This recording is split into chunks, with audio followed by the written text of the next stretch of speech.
Hello everyone and welcome to NS online education. My name is Naveen Kumar.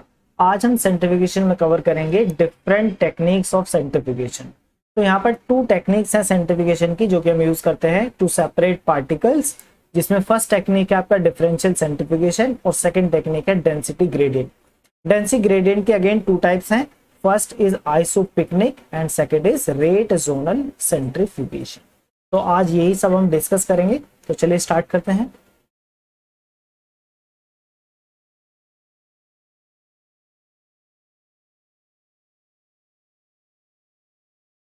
सबसे पहले हम बात करेंगे डिफरेंशियल सेंट्रीफ्यूगेशन टेक्निक की। ये आपका सिंपलेस्ट टाइप है और लैब में हम इसे सबसे ज्यादा यूज करते हैं। आपने भी अपने लैब में कभी सेंट्रीफ्यूगेशन परफॉर्म किया है तो वो मोस्ट प्रोबेबली डिफरेंशियल सेंट्रीफ्यूगेशन ही होगा। अब हम बात करेंगे कि डिफरेंशियल सेंट्रीफ्यूगेशन किस बेसिस पे पार्टिकल्स को सेपरेट करते हैं, यानी कि इसका प्रिंसिपल क्या है। तो differential centrifugation is based upon the differences in the sedimentation rate of biological particles of different size and density.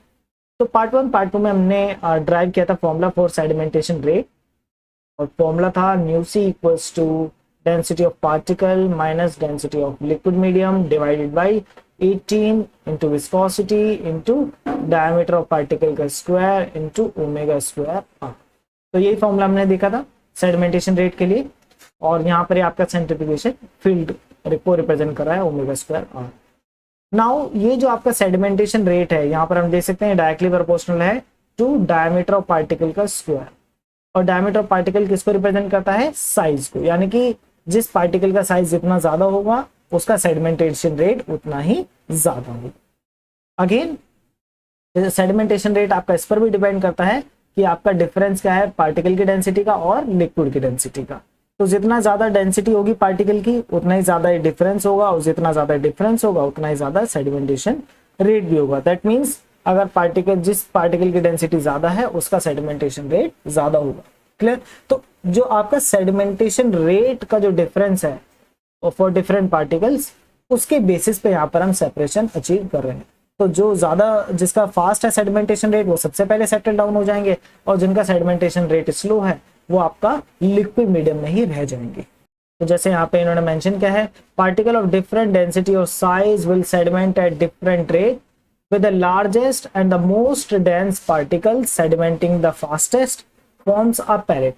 तो जो फास्ट सेडिमेंटिंग पार्टिकल्स हैं ये सबसे पहले सेटल डाउन हो जाएंगे ट्यूब के अंदर, और जहां पर ये सेटल डाउन होंगे उसको हम बोलते हैं पैलेट। क्लियर। उसके अलावा जो इस ट्यूब में रह जाएगा वो है आपका लिक्विड मीडियम, जिसे हम बोलते हैं सुपरनेटेंट। ठीक है। तो followed by less dense and smaller particles living in supernatant. तो ये आपका जो लेस डेंस पार्टिकल है वो आपके सुपरनेटेंट पर रह जाएंगे। तो इसी बेसिस पे यानी कि जो डिफरेंस है सेडिमेंटेशन रेट का, इसको यूज करके हम अपने डिजायर्ड पार्टिकल्स को हम सेटल डाउन करा लेते हैं। ठीक है। जैसे कि यहाँ पे एक एग्जांपल भी शो किया गया है, crude tissue homogenate containing organelles, membrane vesicles and other structural fragments are divided into different fractions by stepwise increase in applied centrifugal field। तो सबसे पहले हम सबसे कम सेंट्रीफ्यूगल फील्ड अप्लाई करेंगे, तो उस सेंट्रीफ्यूगल फील्ड में जो सबसे ज्यादा डेंस पार्टिकल्स होंगे वो आपके सेटल डाउन हो जाएंगे, यानी कि जिनका साइज ज्यादा होगा, जिनकी डेंसिटी ज्यादा होगी। उसके बाद हम क्या करेंगे, जो सुपरनेटेंट है इसको ट्रांसफर कर देंगे नेक्स्ट ट्यूब में, और इस सुपरनेटेंट को फिर हम अगेन यहाँ पर जो है अब ज्यादा सेंट्रीफ्यूगल फील्ड अप्लाई करेंगे, ताकि जो पार्टिकल्स पहले सेटल डाउन नहीं हो पाए थे लो सेंट्रीफ्यूगल फील्ड में वो भी आपके यहाँ पर सेटल डाउन हो सके। तो यानी कि जैसे जैसे आप सेंट्रीफ्यूगल फील्ड इंक्रीज करते जाएंगे तो जो आपके पार्टिकल्स हैं जिनकी डेंसिटी आपकी इतनी लेस डेंसिटी के पार्टिकल्स हैं वो भी आपके यहाँ पर सेटल डाउन होकर के आप इनको सेपरेट आउट कर सकते हैं। ठीक है। इसको हम इमेज के थ्रू समझेंगे नेक्स्ट स्लाइड में। नाउ इसके क्या डिसएडवांटेज हैं, तो इसका डिसएडवांटेज ये है कि during the initial centrifugal step smaller particle also become entrapped in the pellet causing a certain degree of contamination. अब क्योंकि यहाँ पर आपके जो पार्टिकल्स हैं वो डिस्ट्रीब्यूटेड हैं, ठीक है, और इन बिटवीन इनके क्या है आपके स्मॉल पार्टिकल्स भी होंगे जिनकी डेंसिटी लो है।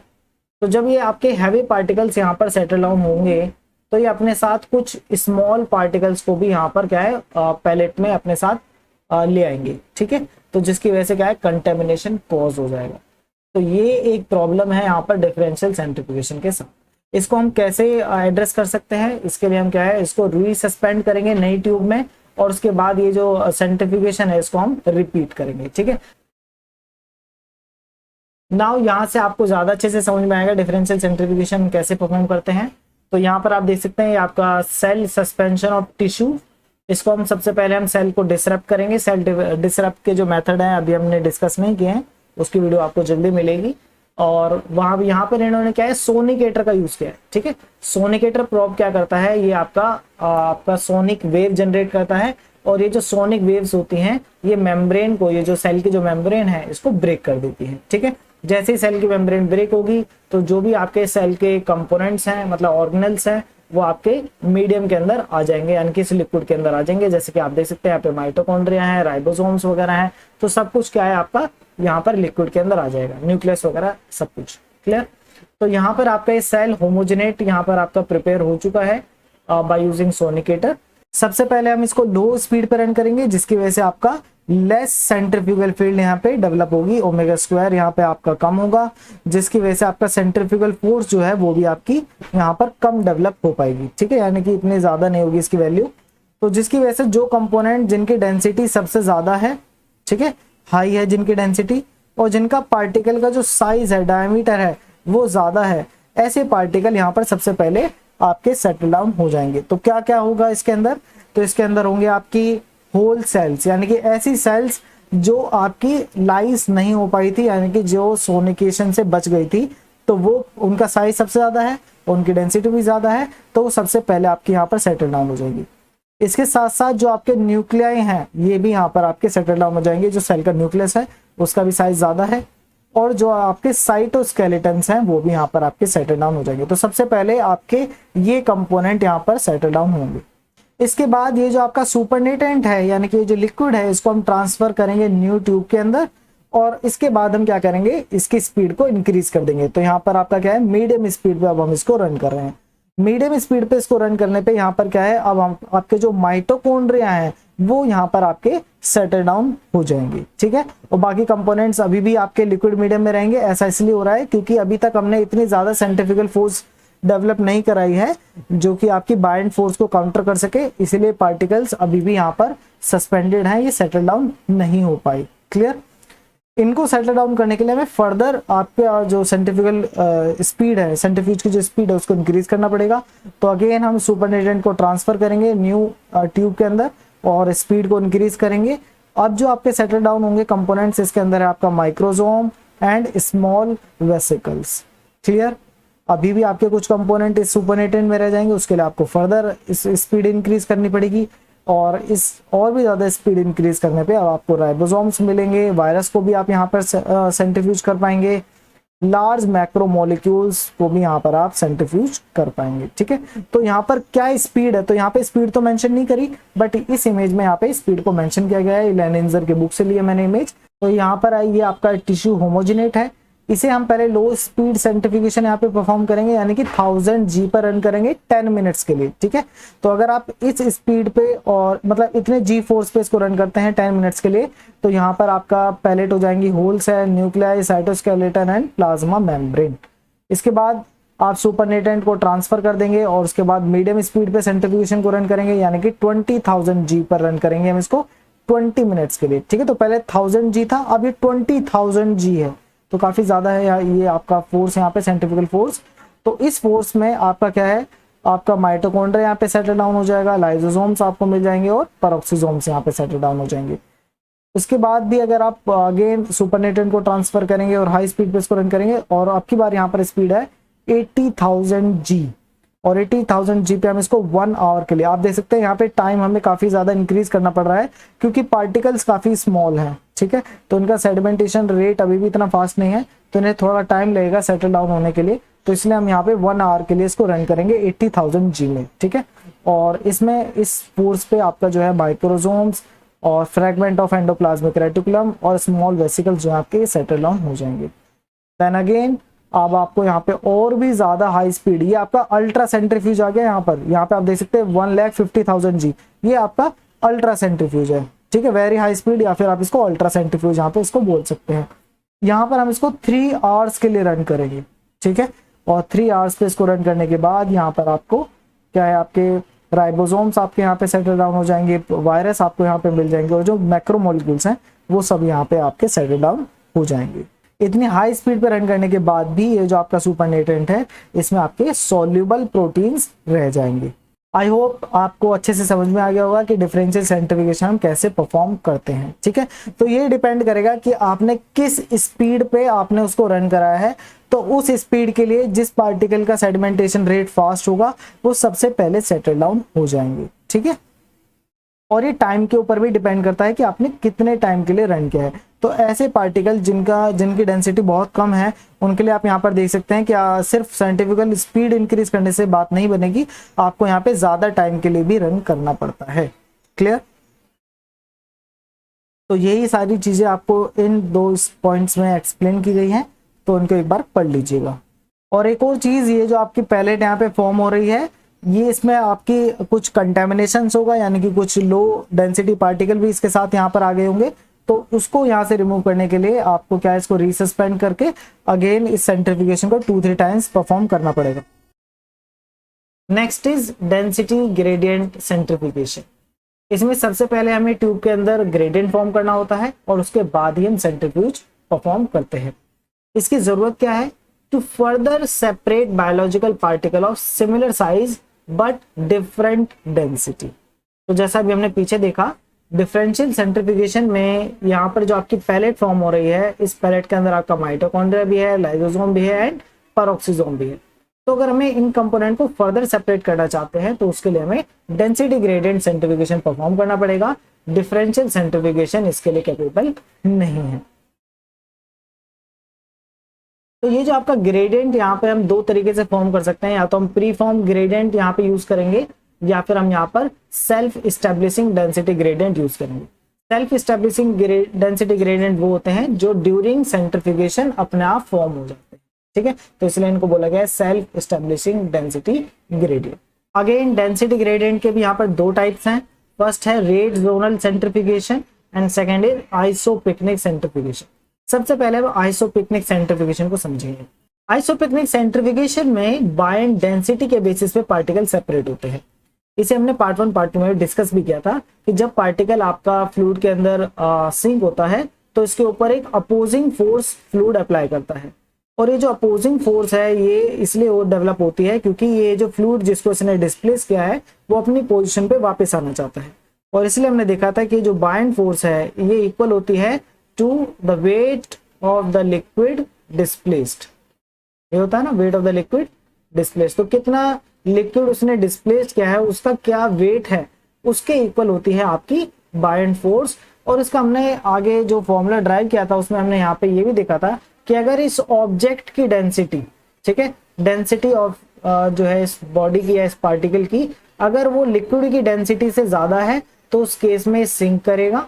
तो ये हम पार्ट 1 पार्ट 2 में डिस्कस कर चुके हैं। और अगर इसकी पार्टिकल की डेंसिटी लेस देन है लिक्विड की डेंसिटी से तो ये फ्लोट करेगा।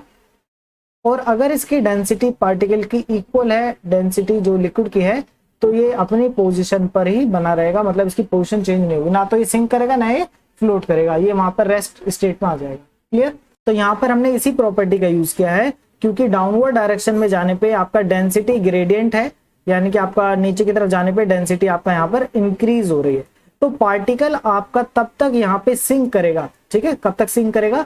जब तक पार्टिकल की डेंसिटी उसके जो सराउंडिंग का जो लिक्विड है उसकी डेंसिटी से ज्यादा है। अब क्योंकि नीचे की तरफ जाने पे डाउनवर्ड डायरेक्शन में जाने पे डेंसिटी इंक्रीज हो रही है लिक्विड की, तो पार्टिकल जो है वो उस डेंसिटी पे जाकर के स्टॉप करेगा जहां पर इस पार्टिकल की डेंसिटी मैच कर जाएगी उसके सराउंडिंग का जो लिक्विड है उसकी डेंसिटी से। I hope it is clear. ठीक है, तो यहाँ पर जो लिक्विड की डेंसिटी है वो यहाँ पे सबसे ज्यादा है, तो ये वो पार्टिकल्स हैं जिनकी डेंसिटी इस लिक्विड की डेंसिटी से मैच कर गई है और इसलिए अब ये फर्दर सिंक नहीं करेंगे, ये इसी पोजीशन पे बने रहेंगे। ठीक है, इसी तरीके से ये वो पार्टिकल्स हैं जिनकी डेंसिटी इस यहाँ पर जो फ्लूइड है उससे मैच कर रही है। ठीक है, और याद रखेंगे हम लोग कि यहाँ पर ये जो डेंसिटी है इन पार्टिकल की डेंसिटी यहाँ पर ग्रेटर होगी। इसको अगर हम 3 बोल दें, इसको 2 बोल दें और इसको 1 बोल दें, तो यहाँ पर जो पार्टिकल 3 है उसकी डेंसिटी पार्टिकल 2 से ज्यादा है और पार्टिकल 2 की डेंसिटी पार्टिकल 1 से ज्यादा है। ठीक है, तो इसीलिए जो है पार्टिकल 2 आपका यहाँ पे बॉटम में जाकर के यहाँ पे सेटल डाउन हुआ है, और ये जो पार्टिकल 1 है वो यहाँ पर जाकर के इनका मोशन स्टॉप हुआ है। ठीक है, आई होप आपको ये क्लियर हो गया होगा कि पार्टिकल उस पोजीशन पर जाकर के सिंक करना बंद कर देंगे जहां पर उनकी डेंसिटी लिक्विड की डेंसिटी से मैच कर जाती है, और इसी को हम बोलते हैं बायंट डेंसिटी, यानी कि वो डेंसिटी लिक्विड की जो कि इक्वल होती है उस पार्टिकल की डेंसिटी के। तो जैसे यहाँ पे मेंशन किया है, density सेंट्रिफिकेशन is continued until the buoyant density of the particle of interest and the density of the gradient are, और इसी को हम buoyant density बोलते हैं। नेक्स्ट है रेट जोनल सेंट्रिफिकेशन। ये आपका डिफरेंशियल सेंट्रिफिकेशन की तरह ही है, बट यहाँ पर हम ग्रेडियंट का यूज करते हैं ताकि और ज्यादा अच्छा रेजोल्यूशन यहाँ पे हमें मिल सके। तो यहाँ पे आप देख सकते हैं, यहाँ पर भी आपका डेंसिटी ग्रेडियंट है और इस डायरेक्शन में सेंट्रिफिकल फोर्स अप्लाइड कर रहे हैं। यहाँ पर हम सैंपल ऊपर यहाँ पे अपलोड करेंगे, और यहाँ पर ये जो हम ग्रेडियंट यूज कर रहे हैं बच्चों, ये जो आपका डेंसिटी ग्रेडियंट है, इसकी डेंसिटी यहाँ पे नीचे की तरफ जाने पे इंक्रीज तो हो रही है, बट इसकी डेंसिटी पार्टिकल की डेंसिटी से कम है। ठीक है, आप बात को समझ पा रहे हैं कि यहाँ पर हमने डेंसिटी ग्रेडियंट तो यूज किया है, बट इस डेंसिटी ग्रेडियंट की जो मैक्सिमम डेंसिटी है या वो कहाँ पे होगी, यहाँ पे बॉटम में होगी।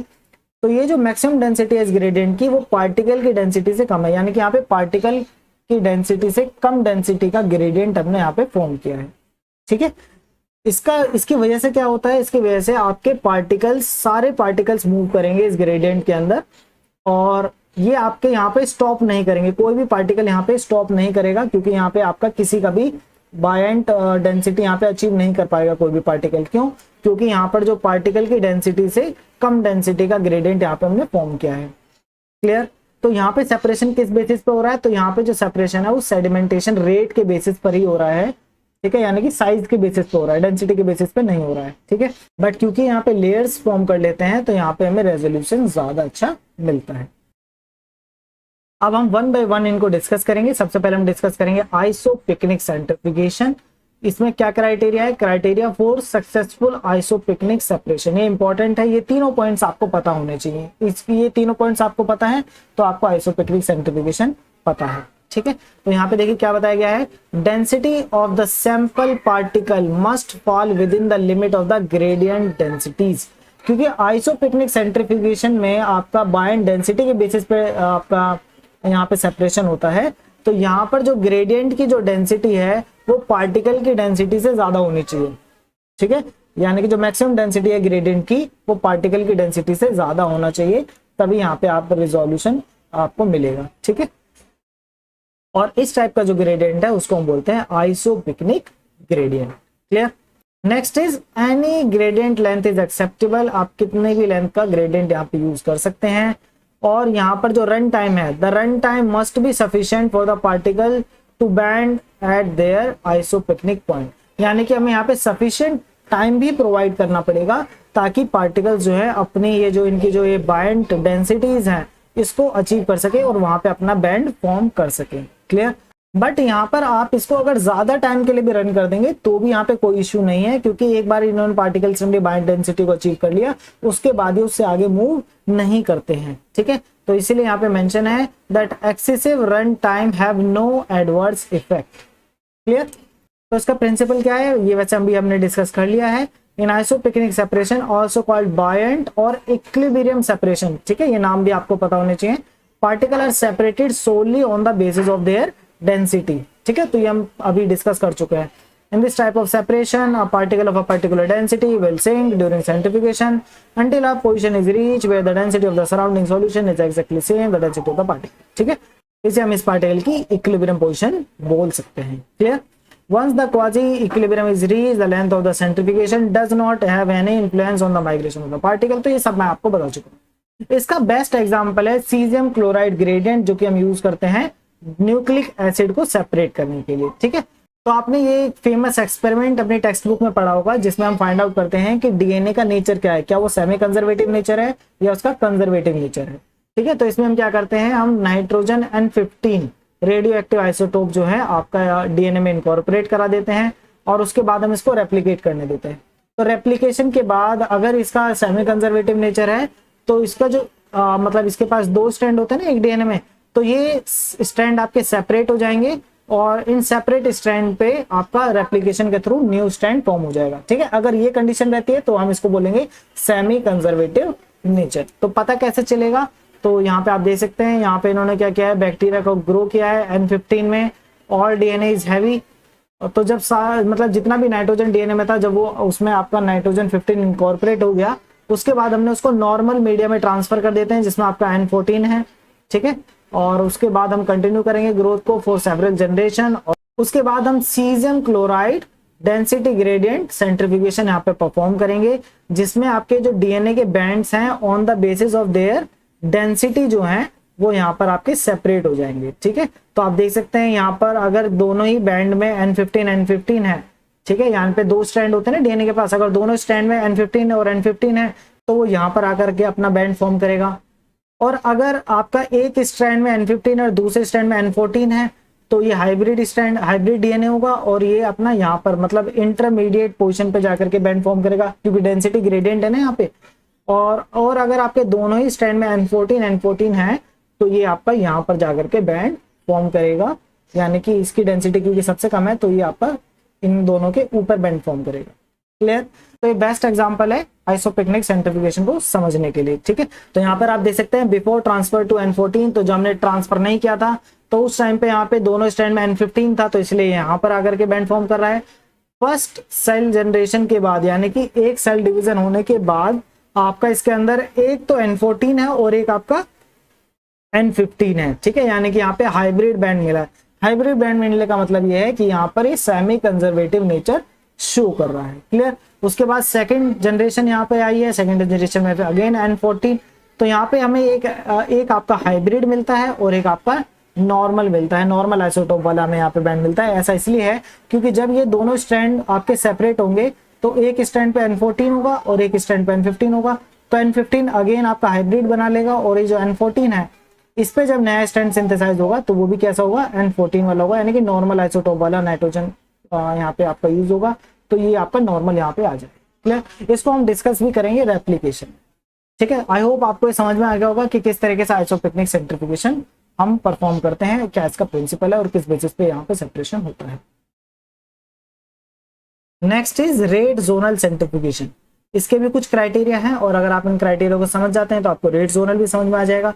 इसमें फर्स्ट क्राइटेरिया है density of the sample solution must be less than that of lowest density portion of the gradient. तो पहले इस पॉइंट को समझते हैं, और देखिए ये आपका यहाँ पर डेंसिटी ग्रेडियंट है, और डेंसिटी ग्रेडियंट क्योंकि जैसे जैसे हम डाउनवर्ड डायरेक्शन में मूव करेंगे तो नीचे की तरफ जाने पे जो आपकी डेंसिटी है वो इंक्रीज होती है। ठीक है, तो दैट मीन्स ये जो पोर्शन है, ये वाला जो पोर्शन है, यहाँ पर आपकी डेंसिटी क्या होगी, लो, और ये जो आपका बॉटम वाला पोर्शन है, ये जो पोर्शन है, ये इस पोर्शन में आपकी डेंसिटी क्या होगी, हाई।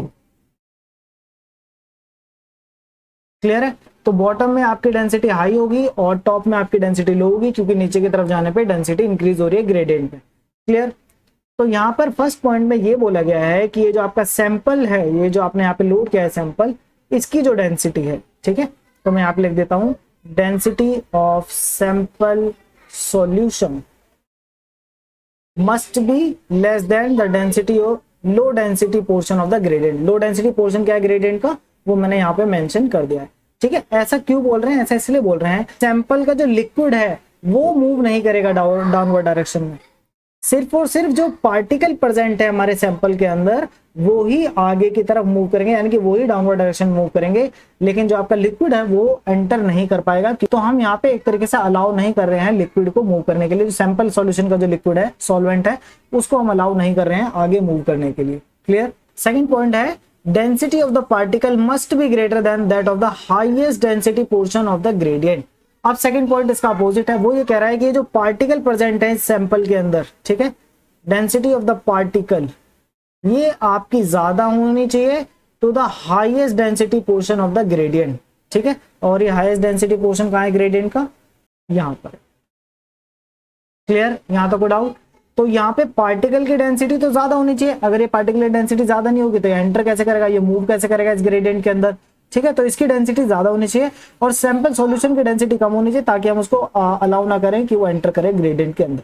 क्लियर हो गया, तो ये दोनों पॉइंट डिफरेंट है, इन दोनों पॉइंट्स को कंफ्यूज मत कीजिएगा। पार्टिकल की डेंसिटी तो ज्यादा ही रहेगी ग्रेडियंट की डेंसिटी से इन रेड जोनल सेंट्रीफ्यूगेशन, ठीक है। और ये भी वो पार्टिकल है जिसकी डेंसिटी सबसे कम है, ठीक है। अब क्योंकि ये तो मिक्सचर है ना, ये तो पार्टिकल्स क्या है, ये तो मिक्सचर ऑफ पार्टिकल है, तो इस मिक्सचर में भी वो पार्टिकल जिसकी डेंसिटी लो है, तो लो डेंसिटी पार्टिकल उसकी हम बात कर रहे हैं,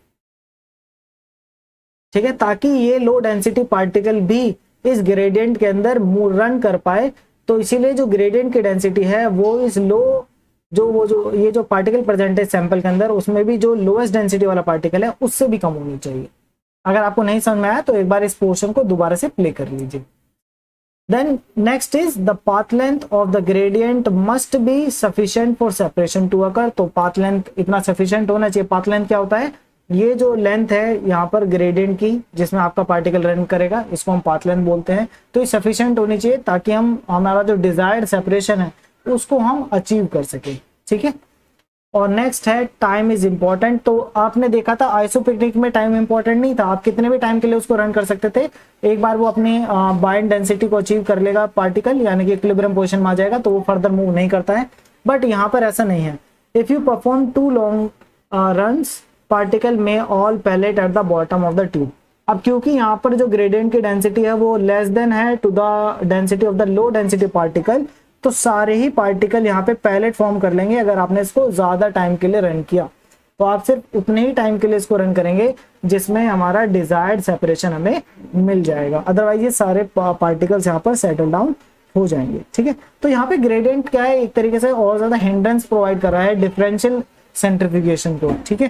तो सेम ही है, डिफरेंशियल सेंट्रीफ्यूगेशन की तरह ही है, बट यहाँ पे हमने ग्रेडियंट का यूज करा ताकि और ज्यादा रेजिस्टेंस इसको मिले और ज्यादा अच्छा रेजोल्यूशन हमें यहाँ पे मिल सके। क्लियर।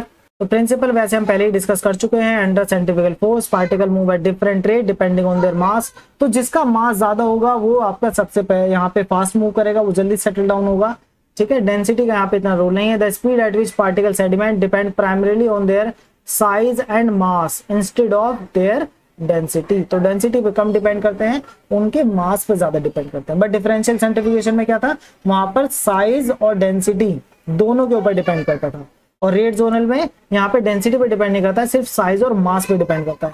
और आइसोपिकनिक में सिर्फ और सिर्फ डेंसिटी पे डिपेंड करता है। Now as the particle in the band move down through the density medium, zone containing particle of similar size form of faster sedimenting particles move ahead of the slowest one। तो यहाँ पर वो particle जिनका size same है वो अपना अपना एक बैंड फॉर्म कर लेंगे और अपने अपने सेडिमेंटेशन रेट के अकॉर्डिंगली यहाँ पर मूव करेंगे। तो यहाँ पर जिनका मास ज्यादा होगा जिन पार्टिकल्स का, वो बैंड आपका यहाँ पे फास्ट मूव करेगा, और जिन पार्टिकल का मास कम है, इनका साइज कम है, वो पार्टिकल्स आपके यहाँ पे स्लो मूव करेंगे। Clear. Then all particles will eventually form a pallet if centrifuge long enough। तो हम डिस्कस कर चुके हैं।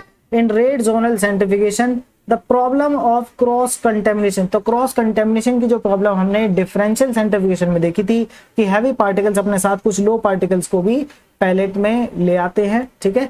तो वो यहाँ पर आपका रिड्यूस हो जाती है, ठीक है। The problem of cross contamination of particle of different sedimentation rate may be avoided by layering the sample as a narrow zone।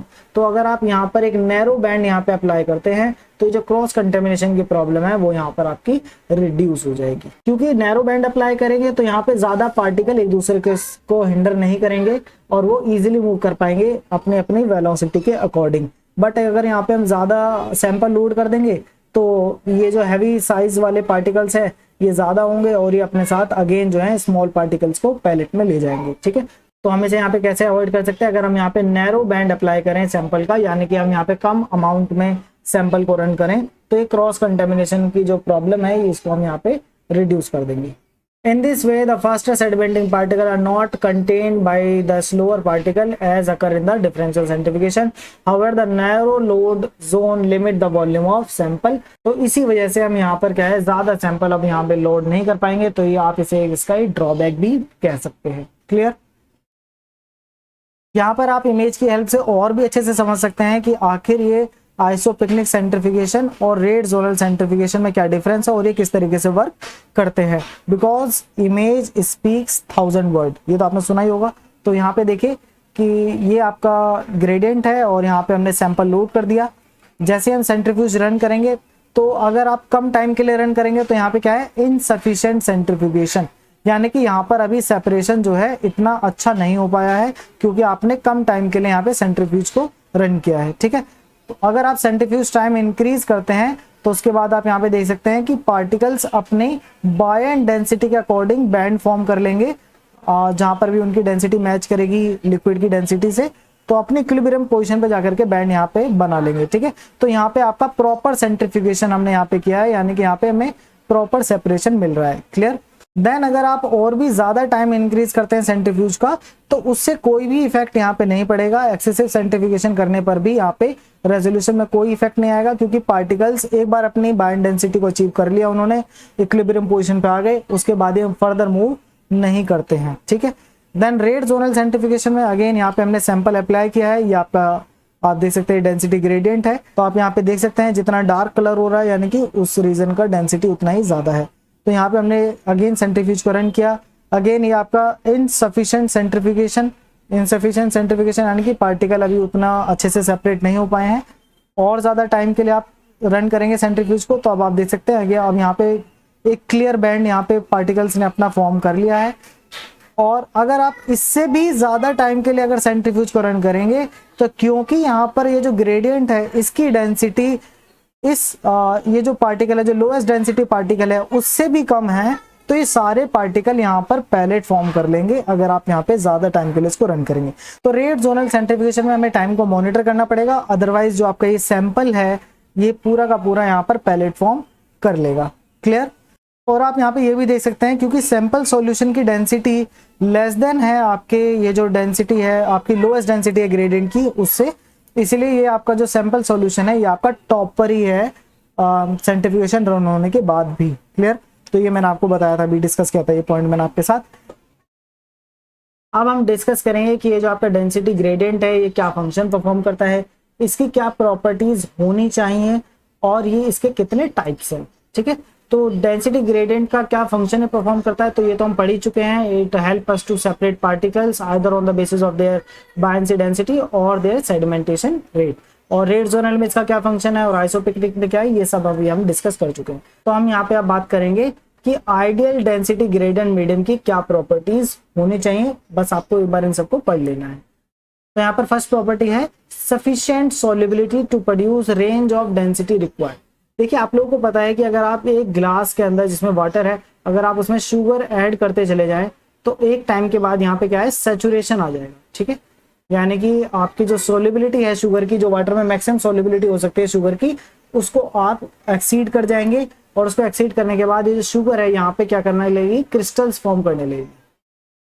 ठीक है, तो दैट मीन्स आप एक डेंसिटी से ज्यादा जो है शुगर इस वाटर के अंदर ऐड नहीं कर सकते। ठीक है, यानी कि एक डेंसिटी से ज्यादा डेंसिटी का आप सॉल्यूशन प्रिपेयर नहीं कर सकते शुगर के साथ, क्योंकि उसके बाद उसकी सॉल्युबिलिटी एक्सीड कर जाती है, उसके बाद वो क्रिस्टल फॉर्म करने लगता है। क्लियर।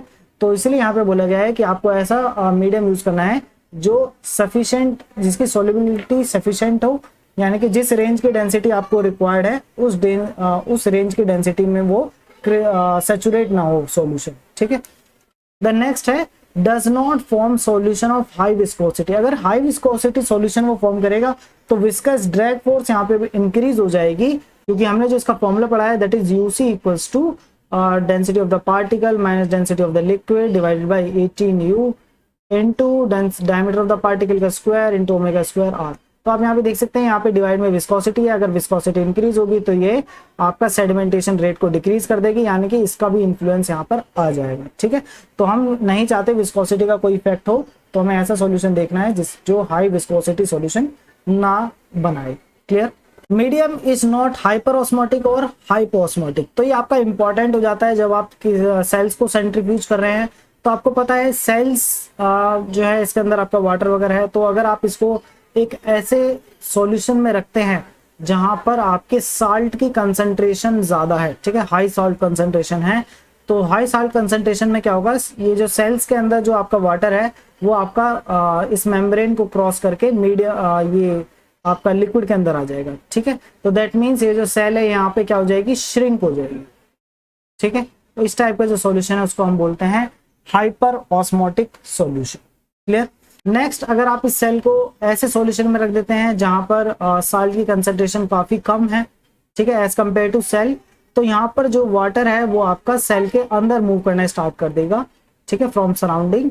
और इस केस में जो सेल है वो आपकी स्वेल कर जाएगी, ठीक है। तो यहाँ पे सेल जो है वो स्वेल करने लगेगी, और उसके बाद अगर आपने ज्यादा ही हाइपोटोनिक सॉल्यूशन यूज किया है तो ये बस्ट भी कर सकती है। क्लियर।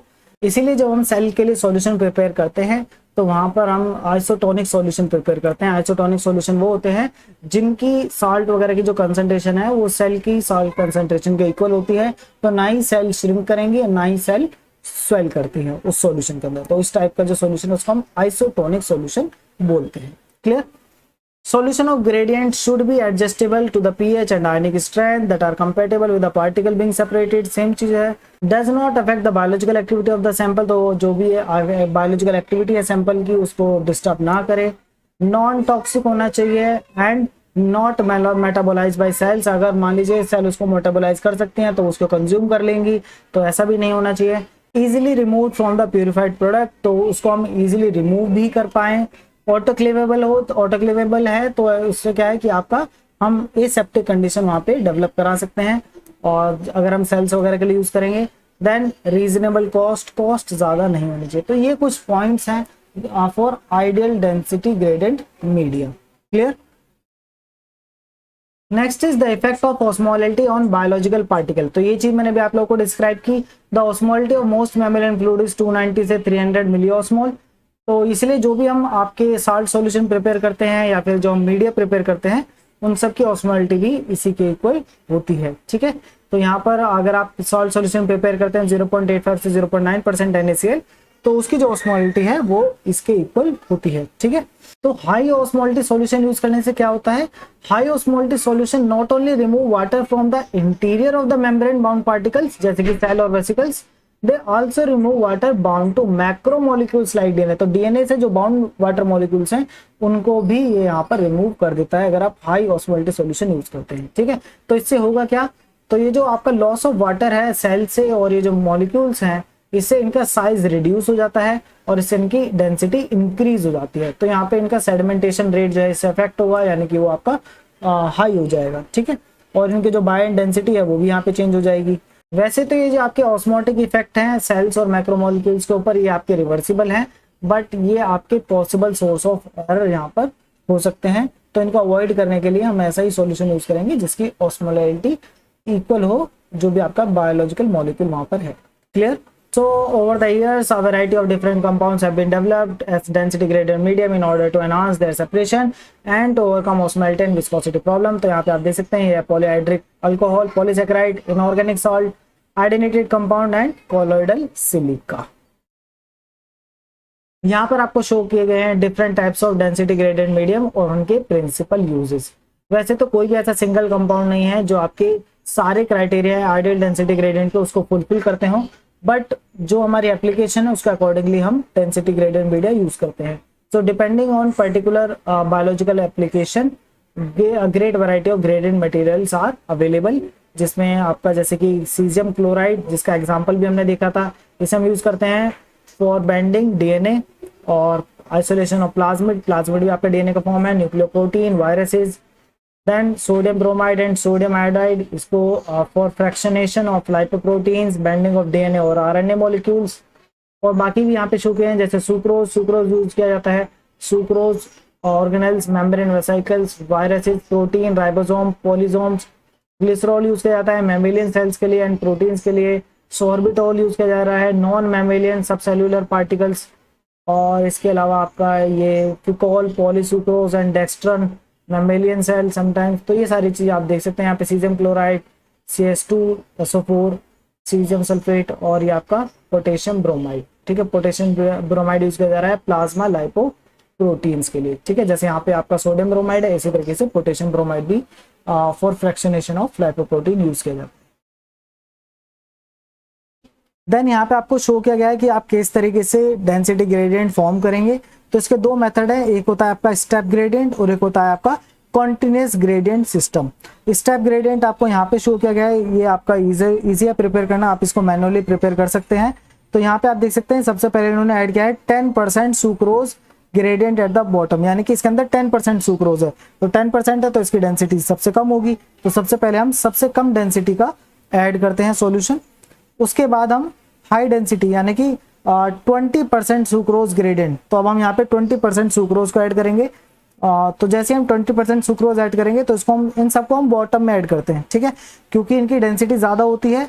तो जो आपका 10% ये जो आपका है सॉल्यूशन, ये इसके ऊपर आ जाएगा अपने आप ही। क्यों? क्योंकि जो लो डेंसिटी सॉल्यूशन है वो आपके ऊपर रहते हैं, जो हाई डेंसिटी होते हैं वो आपके बॉटम में रहते हैं, under the influence of gravity. Clear? इसी तरीके से आपका ये 30% ऐड करेंगे, फिर हम 40% ऐड करेंगे और देन 50% ऐड करेंगे, और इस तरीके से आपको यहाँ पे ग्रेडियंट मिल जाएगा 10%, 20%, 30% एंड 50%। तो ये आपका स्टेप ग्रेडियंट है, ठीक है। आप यहाँ पे देख सकते हैं क्योंकि इनके बीच का डेंसिटी डिफरेंस थोड़ा ज्यादा है। तो ये डिपेंड करता है कि हमें किस टाइप के पार्टिकल सेपरेट करने हैं, उनकी डेंसिटी के बीच का डिफरेंस ज्यादा है या उनकी डेंसिटी के बीच का डिफरेंस कम है।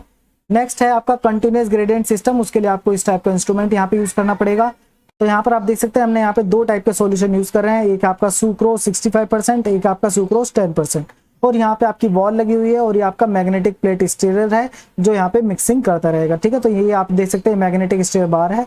तो क्या होगा, स्टार्टिंग में आपका सुक्रोज 10% इस पाइप के थ्रू फ्लो करेगा, बट जैसे जैसे हम इस वॉल को ओपन करेंगे तो सुक्रोज 65% यहाँ पर ऐड होने लगेगा, और जब ये ऐड होगा तो इसको मिक्स कौन करेगा, मैग्नेटिक स्टीरर इसको मिक्स करेगा, जिसकी वजह से ये जो आपका सॉल्यूशन है सुक्रोज 10%, इसकी डेंसिटी इंक्रीज होने लगेगी, ठीक है, क्योंकि हम हाई डेंसिटी का जो सॉल्यूशन है वो इसमें ऐड कर रहे हैं। तो धीरे धीरे हम यहाँ पे ऐड करते चले जाएंगे, उसके अकॉर्डिंगली इसकी डेंसिटी इंक्रीज होती चली जाएगी और उसको हम यहाँ पे पंप करते रहेंगे, ठीक है। तो यानी कि यहाँ पे जो पंप हो रहा है आपका सुक्रोज, उसकी डेंसिटी कंटिन्यूसली इंक्रीज होती जा रही है। अब इसको पंप करने के लिए हम यहाँ पे यूज करते हैं पेरिस्टाल्टिक पंप, जो कि ट्रांसफर कर देगा इस आपके सुक्रोज को इस सेंट्रीफ्यूज ट्यूब में, और यहाँ पे हम इसको कहाँ पे ट्रांसफर करेंगे, अगेन बॉटम में ही ट्रांसफर करेंगे, ताकि ये जो आपका लो डेंसिटी आ रहा है स्टार्टिंग में वो आपका ऊपर की तरफ मूव करेगा, जो हाई डेंसिटी है वो आपका बॉटम में ही रह जाएगा। क्लियर? तो इस तरीके से यहाँ पे क्या है, आपका डेंसिटी ग्रेडियंट डेवलप हो जाएगा 10% से 65%, ठीक है। क्यों? एक टाइम ऐसा आएगा जब ये आपका 10% यहाँ पे खत्म हो जाएगा, उसके बाद हम सिर्फ 65 वाला रन होगा, तो यानी कि जो ग्रेडियंट है वो लाई करेगा 10% से 65% के बीच में। क्लियर है? यहाँ तो कोई डाउट तो नहीं है। तो ये कुछ टेक्निक्स हैं ग्रेडियंट फॉर्म करने के लिए, इसके अलावा भी कुछ टेक्निक्स हैं, बट हमें इतना डीप में इसको नहीं पढ़ना है, इतना हमारे लिए सफिशिएंट है। आई होप आप लोगों को ये वीडियो पसंद आया होगा। अपने फ्रेंड्स के साथ इस वीडियो को जरूर शेयर करें। तो मिलते हैं नेक्स्ट वीडियो में, तब तक के लिए बाय बाय।